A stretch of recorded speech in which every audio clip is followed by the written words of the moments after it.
नमस्कार दोस्तों आज की वीडियो में हम जिस टॉपिक पर बात करने वाले हैं वो ऐसा टॉपिक है जिसे सुनते ही ज़्यादातर लोग कहते हैं कि इसमें नुकसान क्या है, जीरो बैलेंस है मतलब फ्री है। लेकिन दोस्तों अगर आप भी यही सोचते हो तो आज की वीडियो आखिर तक जरूर देखिए, क्योंकि आज हम आपको जीरो बैलेंस अकाउंट की वो सच्चाई बताने वाले हैं जो बैंक कभी खुलकर नहीं बताते और जिसका नुकसान लोगों को तब समझ में आता है जब बहुत देर हो चुकी होती है। आज भारत में करोड़ों लोग जीरो बैलेंस अकाउंट का इस्तेमाल कर रहे हैं।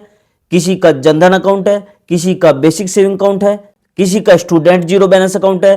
तो सरकार ने इसे फाइनेंशियल इंक्लूजन के लिए शुरू किया था ताकि हर इंसान बैंकिंग सिस्टम से जुड़ सके।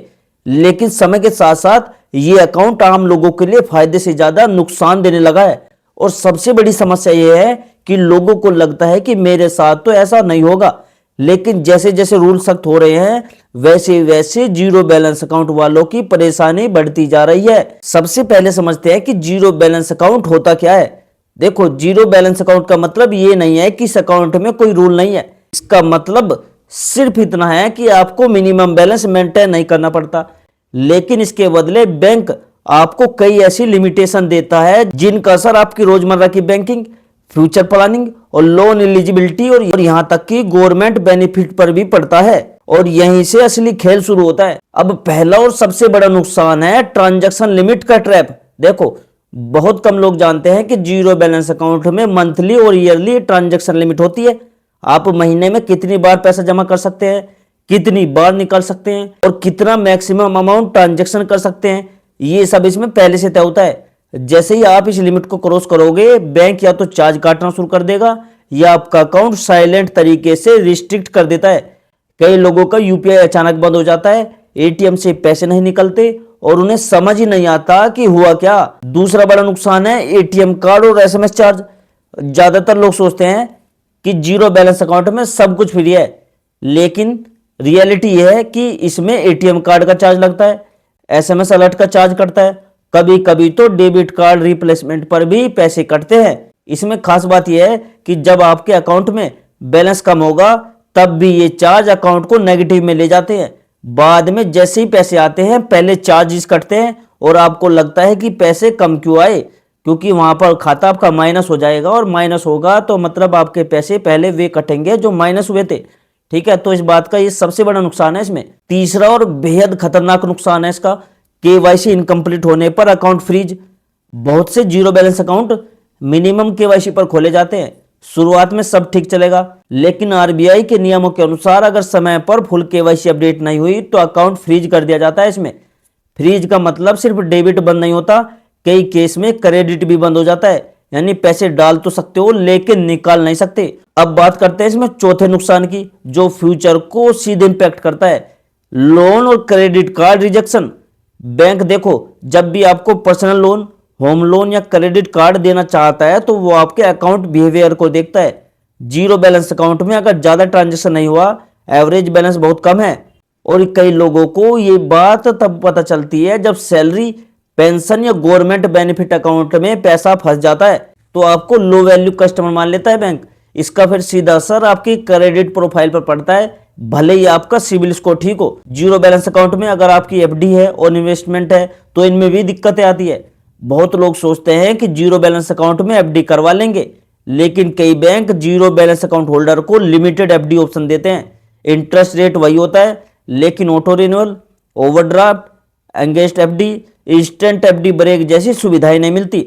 मतलब जब आपको इमरजेंसी में एफडी की जरूरत पड़ेगी तब आपको ज्यादा प्रॉब्लम फेस करनी पड़ेगी इस अकाउंट में। छठा इसका नुकसान है गवर्नमेंट सब्सिडी और डीबीटी का रिस्क।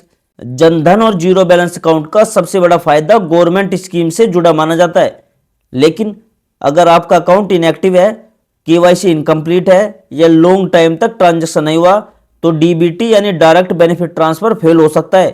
कई लोगों की सब्सिडी, पेंशन या स्कॉलरशिप वापस चली जाती है, उन्हें पता भी नहीं चलता। अब दोस्तों इस अकाउंट का सातवां नुकसान जो डिजिटल जमाने में बहुत बड़ा है, यूपीआई और ऑनलाइन बैंक की रिस्ट्रिक्शन। जीरो बैलेंस अकाउंट में कई बार डेली यूपीआई लिमिट कम होती है, नेट बैंकिंग फीचर लिमिटेड होते हैं और इंटरनेशनल ट्रांजैक्शन पूरी तरह बंद रहते हैं। अगर आप ऑनलाइन शॉपिंग, फ्रीलांसिंग पेमेंट या फॉरेन क्लाइंट से पैसा लेना चाहते हो तो जीरो बैलेंस अकाउंट आपके काम का नहीं है। इसमें एक और बड़ा नुकसान होता है, वो है अकाउंट डोरमेट होने का खतरा। अगर लंबे समय तक आपके अकाउंट में कोई ट्रांजैक्शन नहीं होती तो अकाउंट डोरमेट घोषित कर देता है उसे। डोरमेट अकाउंट को फिर से एक्टिवेट करवाने के लिए ब्रांच विजिट करो, केवाईसी अपडेट करो और कई बार लिखित एप्लीकेशन देनी पड़ती है। सोचिए अगर इमरजेंसी के समय आपका अकाउंट डोरमेट निकल आए तो फिर क्या होगा। देखो सबसे बड़ा नुकसान ये है कि इसके जो रूल्स होते हैं समय समय पर बदलते रहते हैं। आज जो फ्री है वो जरूरी नहीं कल भी फ्री रहेगा। बैंक एक सर्कुलर जारी करता है और चार्जेस लागू हो जाते हैं, लेकिन आम कस्टमर को इसकी जानकारी तब मिलती है जब उनके खाते से पैसा कट चुका होता है। इसमें एक और बड़ा नुकसान है, जीरो बैलेंस अकाउंट लोगों को ये फील कराता है कि मुझे कुछ भी मेंटेन नहीं करना है, सब सेफ है। इसी सोच की वजह से लोग फाइनेंशियल प्लानिंग नहीं करते, एवरेज बैलेंस नहीं बढ़ाते और फ्यूचर में जब बड़ा लोन या इन्वेस्टमेंट करना होता है तब उन्हें रियलाइज होता है कि उनका बैंकिंग हिस्ट्री कमजोर है। दोस्तों इसका मतलब ये नहीं है कि जीरो बैलेंस अकाउंट बिल्कुल बेकार है। ये अकाउंट बिगिनर्स के लिए अच्छा है, स्टूडेंट्स के लिए अच्छा है, डेली वेज वर्कर के लिए अच्छा है और गवर्नमेंट बेनिफिट रिसीवर के लिए बहुत यूजफुल है। लेकिन अगर आपकी इनकम अब रेगुलर है, आप सेविंग करना चाहते हो, फ्यूचर में लोन या इन्वेस्टमेंट की प्लानिंग कर रहे हो, तो सिर्फ जीरो बैलेंस अकाउंट पर डिपेंड रहना एक बहुत बड़ी गलती हो सकती है आपके लिए। समझदारी इसी में है कि जीरो बैलेंस अकाउंट को एंट्री लेवल अकाउंट की तरह इस्तेमाल किया जाए, लेकिन जैसे जैसे आपकी इनकम स्टेबल हो वैसे वैसे इसे नॉर्मल सेविंग अकाउंट में शिफ्ट करा लीजिए। Regular transaction, healthy average balance और प्रॉपर केवाईसी आपके फाइनेंशियल फ्यूचर को मजबूत बनाते हैं। अब दोस्तों मैं कुछ गलतियां बताता हूं जो लोग करते हैं। देखो जीरो बैलेंस अकाउंट खुलवाते समय सबसे बड़ी लोग क्या करते हैं कि लोग खुद ही बोल देते हैं कि मुझे जीरो बैलेंस अकाउंट चाहिए। ऐसा कहते ही देखो क्या करता है, बैंक आपको सबसे पहले बेसिक कैटेगरी में डाल देता है जिसमें सुविधाएं बहुत लिमिटेड होती है। बेहतर यह है कि आप बैंक से सेविंग अकाउंट ऑप्शन पूछो। कई बार थोड़ा कम मिनिमम बैलेंस वाला अकाउंट ज्यादा फायदेमंद साबित होगा। अगर आप फ्यूचर में होम लोन, पर्सनल लोन या बिजनेस लोन लेने की प्लानिंग कर रहे हो तो सिर्फ जीरो बैलेंस अकाउंट पर डिपेंड रहना नुकसानदायक हो सकता है। बैंक ऐसे अकाउंट को लो वैल्यू मानता है, इसलिए लोन अप्लाई करने से पहले नॉर्मल सेविंग अकाउंट में रेगुलर ट्रांजैक्शन और बैलेंस दिखाना बहुत जरूरी होता है। बहुत से लोग अपनी सैलरी जीरो बैलेंस अकाउंट में डलवा लेते हैं, खासकर प्राइवेट जॉब वाले या स्मॉल कंपनी में काम करने वाले लोग। ये एक बहुत बड़ी गलती होती है, क्योंकि जो दोस्तों बैंक होता है ना वो सैलरी अकाउंट या रेगुलर सेविंग अकाउंट को ज्यादा इंपॉर्टेंस देता है।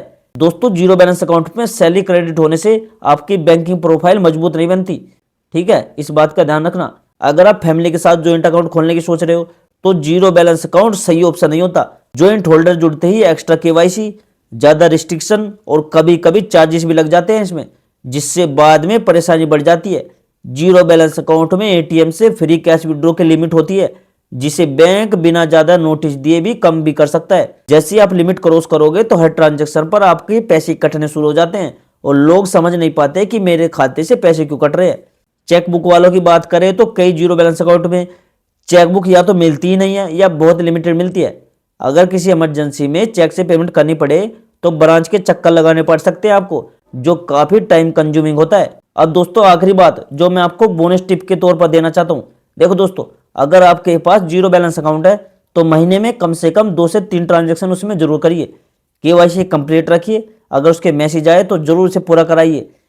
चार्जेस स्टेटमेंट चेक करते रहो, अगर पॉसिबल हो तो उसी बैंक में एक नॉर्मल सेविंग अकाउंट ओपन करवा लो। इससे आपको रिलेशनशिप स्कोर बेहतर होगा और फ्यूचर में आपको बेनिफिट भी मिलेंगे। अगर दोस्तों आपको ये वीडियो यूजफुल लगी हो तो इसे लाइक करिएगा, अपने दोस्तों के और फैमिली के साथ शेयर करिएगा, क्योंकि हो सकता है वो भी जीरो बैलेंस अकाउंट के इसी ट्रैप में फंसे हो। और अगर आप चाहते हो कि अगली वीडियो में हम बात करें एफडी कब करनी चाहिए और कब नहीं, या जीरो बैलेंस अकाउंट वालों के लिए एफडी सही है नहीं, तो कमेंट में जो लिखना। तो दोस्तों मैं इसके ऊपर एक वीडियो बनाऊंगा, ठीक है। और मिलते हैं अगली वीडियो में एक नई जानकारी, एक नए टॉपिक के साथ। तब तक के लिए जय हिंद, जय भारत।